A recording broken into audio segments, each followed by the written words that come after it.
Qui part de l'hôpital. Mais il va pas chez lui. Il va pas s'isoler. Non, non, non, non, non, non, non, non, non, non. Les autorités attendaient plus de 200 000 personnes ce jour-là. Mais dedans, il y avait des faux noms, des faux numéros de téléphone.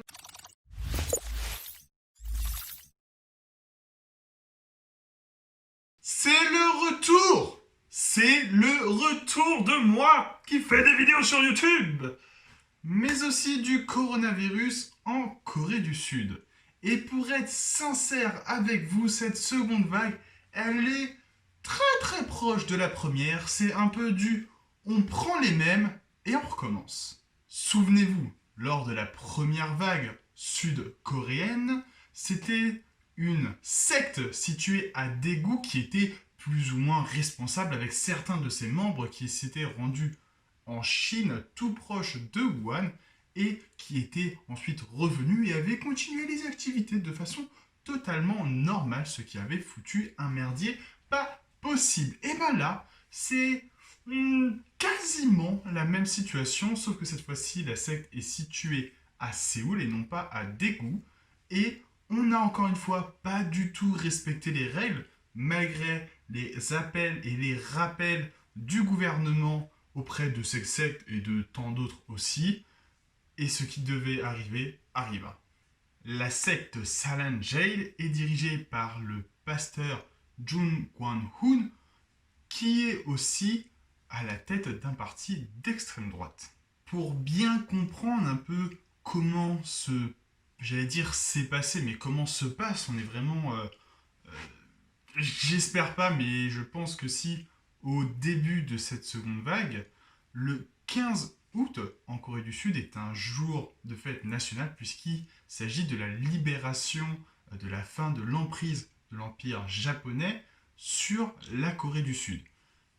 Comme toutes les années, il y a des manifestations qui sont prévues et le gouvernement craignait un peu ça, notamment parce que cette fameuse secte, Salan Jain, avait prévu de faire une manifestation.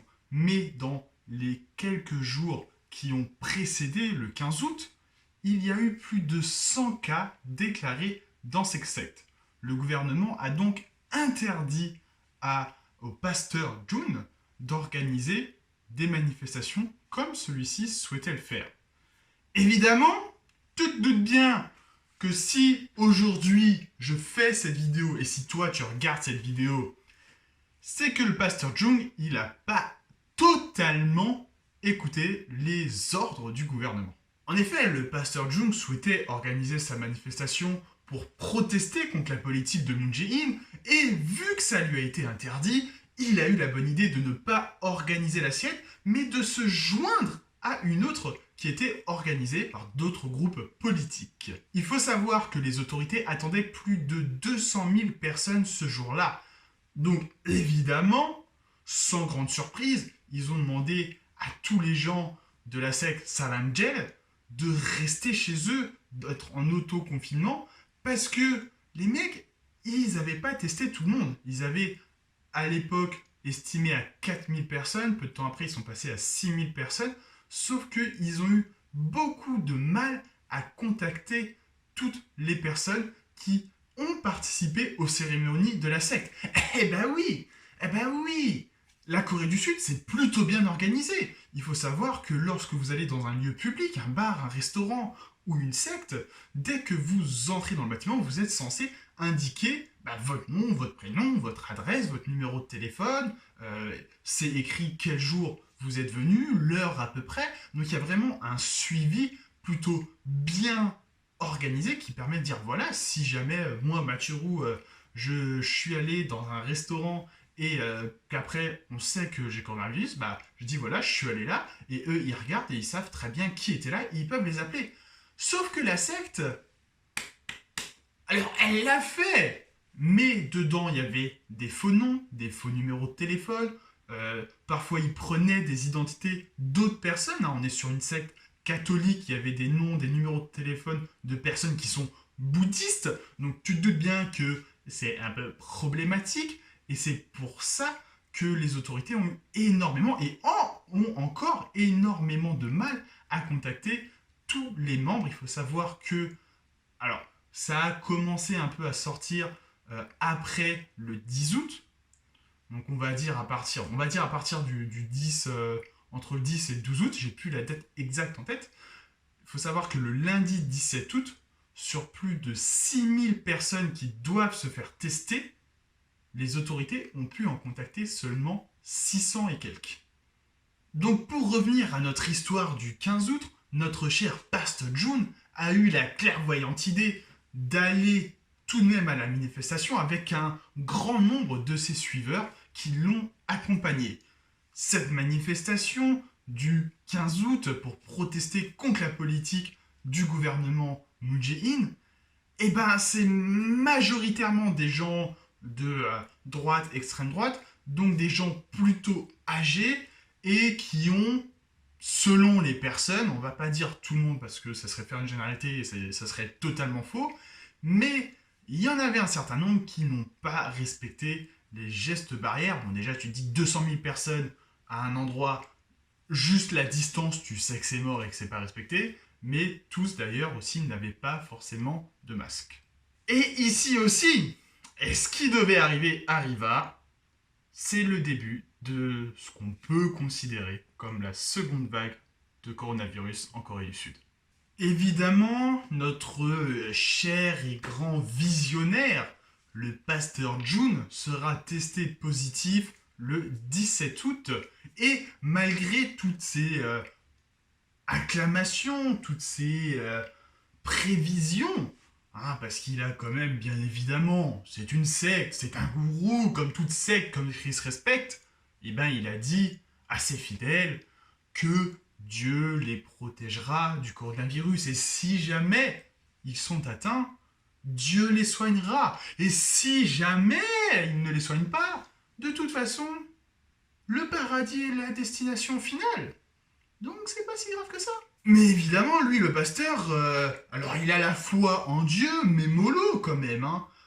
Il a été testé, il a été confirmé comme atteint. Et évidemment, il est con, mais il soigne. Il est parti se faire traiter. Mais même là, il trouve le moyen de foutre la merde. Lorsqu'il est allé se faire traiter, il y est allé en taxi.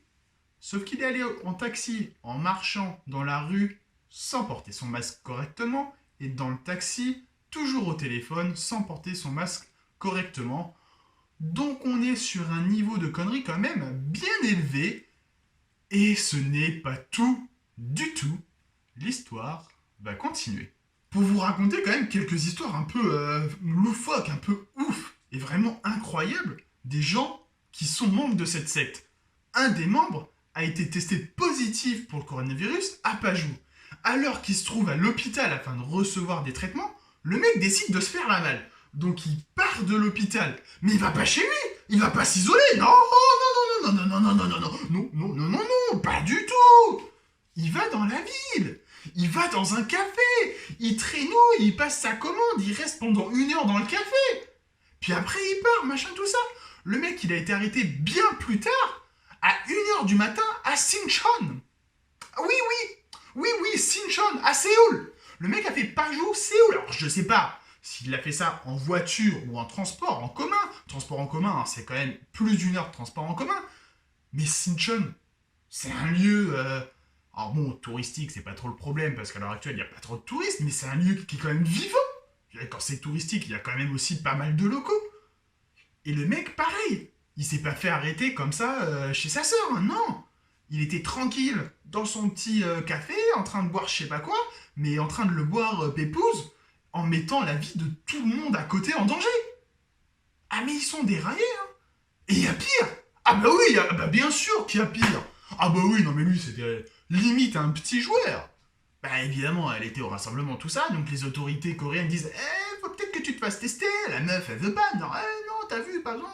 Du coup, il y a des responsables pour tout ce qui est justement de la gestion du corona qui se déplacent chez elle pour lui dire bon, écoute, fais-toi tester, s'il te plaît, je suis pas la conne.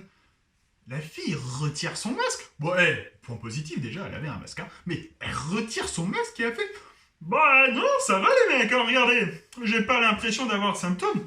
Et pour montrer à quel point il est folle, on va mettre le conditionnel. Apparemment, elle aurait plus ou moins poustillonné sur les mecs, elle les aurait plus ou moins touchés, puis aurait dit eh ben maintenant, faites-vous tester.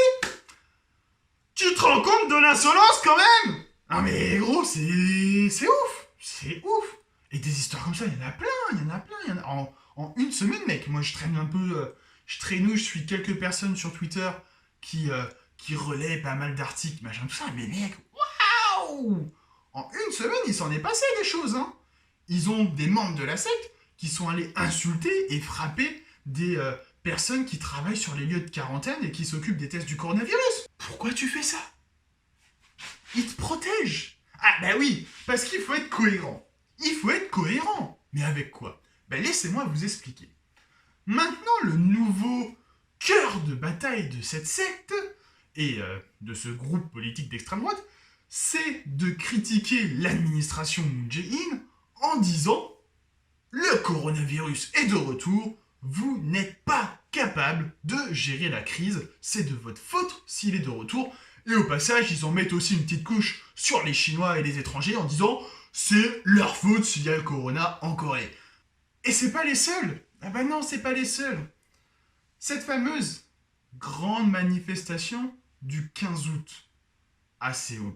Forcément, t'as les gens d'autres villes qui viennent s'intégrer à cette manifestation. Donc forcément, t'as des gens qui sont venus de Busan. Donc forcément, t'as des mecs qui sont dans des sectes à Busan qui sont venus. À l'heure actuelle, à l'heure où je fais cette vidéo, et c'est une info qui est tombée il y a quelques heures, il y a moins de 10 heures, il est estimé qu'à peu près 1500 personnes sont venues en bus de Busan à Séoul pour la manifestation. Alors évidemment, vu la merde que c'est devenu, à Busan, les mecs ils se sont fait bon, on va peut-être chercher qui a pris le bus et on va tester tout le monde. Ils sont pas cons les mecs, hein, ils ont réfléchi. Donc Busan, la ville de Busan, qu'est-ce qu'ils font? Eh ben, ils obligent les sectes, ils disent voilà, ils appellent les sectes, ils passent les infos, toutes les sectes doivent dire qui est venu. Il y avait 44 bus, c'est pour ça qu'ils disent à peu près 1500 personnes. Ils ont eu, je vous laisse deviner, je vous laisse quelques secondes pour savoir combien de noms ils ont reçus. Je vous laisse, hein. Ce que tu es en train de penser, c'est beaucoup trop élevé. Non, beaucoup trop élevé. Ils en ont eu 66. 66 noms sur 1500. 1467, un truc dans le genre. Enfin, 66. Est-ce que c'est pas du foutage de gueule par hasard? Est-ce qu'il n'y aurait pas d'autres sectes qui sont en mode on s'en bat les couilles, on va être testés par Dieu, mais alors que tu te fasses tester par Dieu, paix à ton âme, libre à toi de faire ce que tu veux. Mais va pas foutre d'autres gens dans la merde. Moi, je t'ai rien demandé. Fais-toi tester par Dieu, mais moi, j'ai pas envie de tester par Dieu, tu vois. J'ai envie de rester sain. Et le problème, c'est qu'ils permettent pas ça. En ne donnant que 66 noms sur 1500. Voilà, cette vidéo était vraiment sur de l'actualité très récente. Hein. C'est-à-dire que là, je vous ai parlé de choses qui ont commencé le 10, 11, 12 août. On est le 20 août. Et comme je l'ai dit, hein, il y a même certaines infos qui sont sorties il y a moins de 10 heures. Donc c'est vraiment de l'info très récente et ça va continuer de bouger ultra rapidement. Mais c'était plutôt important, je pense, d'en parler parce que c'est quand même le corona qui est de retour de façon forte, de vraiment façon imposante en Corée du Sud. Et ça peut devenir vraiment très gros parce que la première fois, ça a touché Daegu, qui est troisième plus grosse ville de Corée du Sud. Mais là, ça touche Séoul, première plus grosse ville de Corée du Sud. Et évidemment, quand on parle de Séoul, il ne faut pas oublier Gyeonggi-do. Et Gyeonggi-do, d'ailleurs, ça date d'il n'y a pas longtemps, ça aussi. Gyeonggi-do est plus grand que Séoul et Busan réunis. Donc, en gros, la région Séoul plus Gyeonggi-do, hein, c'est vraiment... je sais pas, c'est peut-être un tiers, non peut-être pas un tiers, mais si, peut-être un tiers, un quart de tous les habitants de la Corée du Sud. Donc c'est extrêmement massif, c'est une région très importante de la Corée du Sud, c'est une région très très dense surtout, et là où le coronavirus peut se propager très rapidement.